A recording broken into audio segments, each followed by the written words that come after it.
Maharashtra DCM Ajit Pawar ವಿಮಾನ ದುರಂತದ ಬೆನ್ನಲ್ಲೇ ಅಲರ್ಟ್ ಮಾಡಲಾಗಿದೆ. ಜೆಟ್ಗಳ ತಪಾಸಣೆಗೆ ಇದೀಗ ಪೊಲೀಸ್ ಅಧಿಕಾರಿಗಳು ಸೂಚನೆಯನ್ನು ಕೊಟ್ಟಿದ್ದಾರೆ.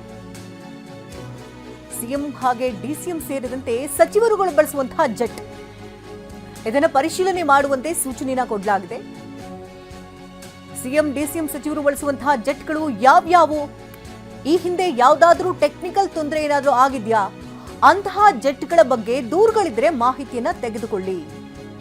ದೂರಿದ್ರೆ ಪ್ರೈವೇಟ್ ಜೆಟ್ಗಳನ್ನ ಬದಲಾಯಿಸುವುದಕ್ಕೆ ಸಲಹೆಯನ್ನ ಕೂಡ ಕೊಡಲಾಗ್ತಿದ್ದು, ಸಿಎಂ ಆಪ್ತ ಕಾರ್ಯದರ್ಶಿಗಳಿಗೆ ಸಲಹೆಯನ್ನ ಕೊಟ್ಟಿದ್ದಾರೆ ಅಧಿಕಾರಿಗಳು. ಅಜಿತ್ ಪವಾರ್ ವಿಮಾನ ದುರಂತದ ಬೆನ್ನಲ್ಲೇ ಅಲರ್ಟ್ ಆಗಿದ್ದು, ಜೆಟ್ಗಳ ತಪಾಸಣೆಯನ್ನ ನಡೆಸುವುದಕ್ಕೆ ಸೂಚನೆಯನ್ನ ಕೂಡ ಕೊಡಲಾಗಿದೆ. ಸಿಎಂ ಡಿಸಿಎಂ ಸೇರಿದಂತೆ ಸಚಿವರುಗಳು ಬಳಸುವಂತಹ ಜೆಟ್ಗಳನ್ನ ಪರಿಶೀಲನೆ ಮಾಡಬೇಕು. ಈ ಹಿಂದೆ ಯಾವ್ಯಾವ್ದು ಜೆಟ್ಗಳನ್ನ ಬಳಸಿದ್ದಾರೆ, ಅಲ್ಲೇನಾದ್ರೂ ಟೆಕ್ನಿಕಲ್ ತೊಂದರೆಗಳಾಗಿತ್ತಾ, ಅಂತಹ ಟೆಕ್ನಿಕಲ್ ತೊಂದರೆಗಳೇನಾದ್ರೂ ಆಗಿದೆ ಅದನ್ನ ಗಮನಕ್ಕೆ ತಂದು ತಕ್ಷಣವೇ ಆ ಜೆಟ್ಗಳನ್ನ ಬೇರೆ ಬದಲಾಯಿಸುವುದಕ್ಕೆ ಸಲಹೆಯನ್ನ ಕೊಡಲಾಗಿದೆ. ಸಿಎಂ ಆಪ್ತ ಕಾರ್ಯದರ್ಶಿಗಳಿಗೆ ಅಧಿಕಾರಿಗಳೀಗ ಸಲಹೆಯನ್ನು ಕೊಟ್ಟಿದ್ದಾರೆ. ಗುಪ್ತಚರ ಇಲಾಖೆ ಅಧಿಕಾರಿಗಳಿಂದ ಸಲಹೆಯನ್ನ ನೀಡಲಾಗಿದೆ.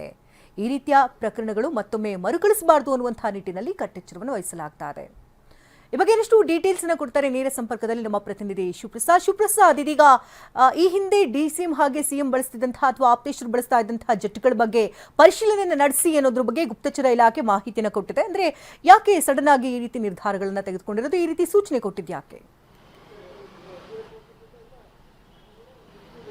ಶಕುಂತಲ, ನೀವು ಈಗಾಗಲೇ ಗಮನಿಸಬಹುದಾಗಿದೆ, ಮಹಾರಾಷ್ಟ್ರದ ಡಿಸಿಎಂ ಅಜಿತ್ ಪವಾರ್ ಅವರ ಲಘು ವಿಮಾನ ದುರಂತದ ಬೆನ್ನಲ್ಲೇ ಈಗಾಗಲೇ ಬೆಂಗಳೂರಿನ ಪೊಲೀಸರು ಕೂಡ ಅಲರ್ಟ್ ಆಗಿರ್ತಕ್ಕಂಥದ್ದು. ಹಿರಿಯ ಪೊಲೀಸ್ ಅಧಿಕಾರಿಗಳು ಈಗಾಗಲೇ ಸಿಎಂ ಆಪ್ತ ಕಾರ್ಯದರ್ಶಿಗೂ ಕೂಡ ಈಗಾಗಲೇ ಈ ನಿಟ್ಟಿನಲ್ಲಿ ಸಲಹೆಯನ್ನು ಕೂಡ ನೀಡಿರ್ತಕ್ಕಂಥದ್ದು. ಅಂದರೆ ಈ ನಿಟ್ಟಿನಲ್ಲಿ ಅಧಿಕಾರಿಗಳೇ ಪ್ರಮುಖವಾಗಿ ಈ ಒಂದು ಪಾತ್ರವನ್ನು ವಹಿಸ್ತಾರೆ. ಅಂದರೆ ಯಾವ ವಿಮಾನಗಳನ್ನು ಬಳಕೆಯನ್ನು ಮಾಡ್ತಿದ್ದಾರೆ ಸಚಿವರುಗಳು, ಸಿಎಂ ಹಾಗೂ ಡಿಸಿಎಂ ಇವರು ಸಮಯವನ್ನು ಸೇವ್ ಮಾಡೋ ನಿಟ್ಟಿನಲ್ಲಿ ಟೈಮ್ ಸೇವ್ ಮಾಡಬೇಕು ಅಂತ ಹೇಳಿ ತುರ್ತಾಗಿ ಯಾವುದಾದ್ರೂ ಸ್ಥಳಗಳಿಗೆ ತೆರಳಬೇಕು ಅಂತ ಹೇಳಿದ್ರೆ ಪ್ರಮುಖವಾಗಿ ಲಘು ವಿಮಾನಗಳನ್ನು ಬಳಕೆ ಮಾಡ್ತಾರೆ.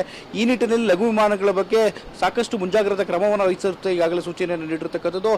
ಈ ಒಂದು ಲಘು ವಿಮಾನಗಳು ಯಾವುದಾದ್ರೂ ಈ ಹಿಂದೆ ಯಾವುದಾದ್ರೂ ಸಮಸ್ಯೆಗಳೇನಾದರೂ ಉಂಟಾಗಿತ್ತಾ, ಯಾವುದಾದ್ರೂ ತಡೆ ಹಿಡಿಯಲಾಗಿತ್ತಾ, ಈ ನಿಟ್ಟಿನಲ್ಲಿ ಒಂದಷ್ಟು ಸೂಕ್ಷ್ಮ ಎಚ್ಚರಿಕೆ ಕ್ರಮಗಳನ್ನು ಅನುಸರಿಸುವಂತೆ ಈಗಾಗಲೇ ಹಿರಿಯ ಪೊಲೀಸ್ ಅಧಿಕಾರಿಗಳು ಸೂಚನೆಯನ್ನು ನೀಡಿರ್ತಕ್ಕಂಥದ್ದು. ಈ ಹಿನ್ನೆಲೆಯಲ್ಲಿ ಸಾಮಾನ್ಯವಾಗಿ ಈ ರೀತಿಯ ವಿಮಾನಗಳಿಗೆ ಸಂಬಂಧಪಟ್ಟಂತೆಲ್ಲ ಮಾಹಿತಿಗಳನ್ನು ಕೂಡ ಡಿಜಿಸಿಎ ಮಾಹಿತಿಯನ್ನು ಕಲೆಯಾಗುತ್ತೆ. ಈ ನಿಟ್ಟಿನಲ್ಲಿ ಸಾಕಷ್ಟು ಎಚ್ಚರಿಕೆಯಿಂದ ಕ್ರಮವನ್ನು ಅರಿತು ಒಮ್ಮೆ ಇದನ್ನೆಲ್ಲೂ ಕೂಡ ಪರಿಶೀಲನೆ ಮಾಡಬೇಕು ಅಂತೇಳಿ ಸಲಹೆಯನ್ನು ನೀಡಿರ್ತಕ್ಕಂಥದ್ದು ಹಿರಿಯ ಪೊಲೀಸ್ ಅಧಿಕಾರಿಗಳು. ಶಕುಂತಲ, ಧನ್ಯವಾದ ಶಿವಪ್ರಸಾದ್ ತಮ್ಮ ಡೀಟೇಲ್ಸ್ಗಾಗಿ.